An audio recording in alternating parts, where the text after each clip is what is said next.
Workup for thyroid nodule or lump.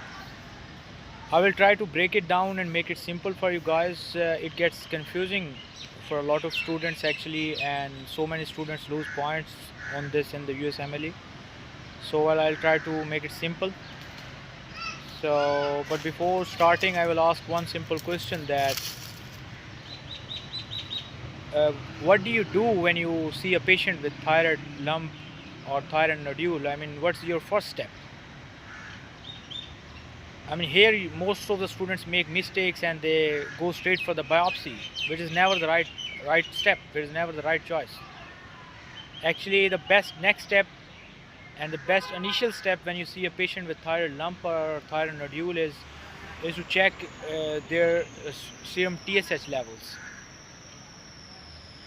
And now the TSH levels can be low or high. I mean, what if the TSH levels are low? What does it mean?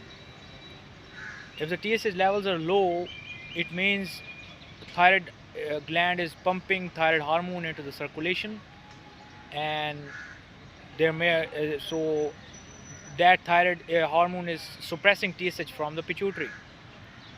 So there might be some autonomously functioning nodule, or also called hot nodule, in the thyroid.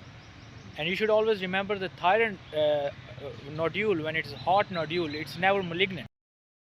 So to confirm it, if the TSH level is low, that whether it's a hot nodule, the best next step is radionuclide scan, and if the nodule lights up on the scan, it confirms the hot nodule, and just treat the hyperthyroidism, and that's it. And it effectively, if the nodule is hot, it means it effectively rules out the malignancy, and that's it.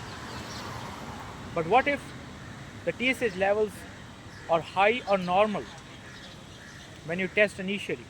It means the nodule is cold or it's non-functioning. Now this is where it gets serious. Now here the best next step would be to go for an ultrasound. Now the features on ultrasound scan which should raise your eyebrows include microcalcifications, irregular margins, or cervical nodes, because these signs are high risk signs. When these signs are present on an ultrasound, or if the nodule size is more than 1 centimeter, then the best next step would be to go for fine needle aspiration, which is a definitive test to rule out the malignancy. And now on FNAC you might see benign features or malignant features. When you see there are benign features, you just have to repeat the ultrasound after 6 to 12 months.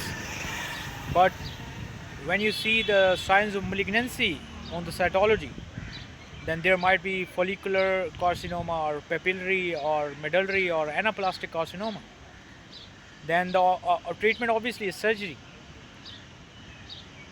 But you should remember that if it's a follicular lesion, then cytology alone cannot differentiate whether it's a benign lesion or it's a malignant lesion, because it depends on the capsular environment, and that cannot be confirmed alone with the cytology.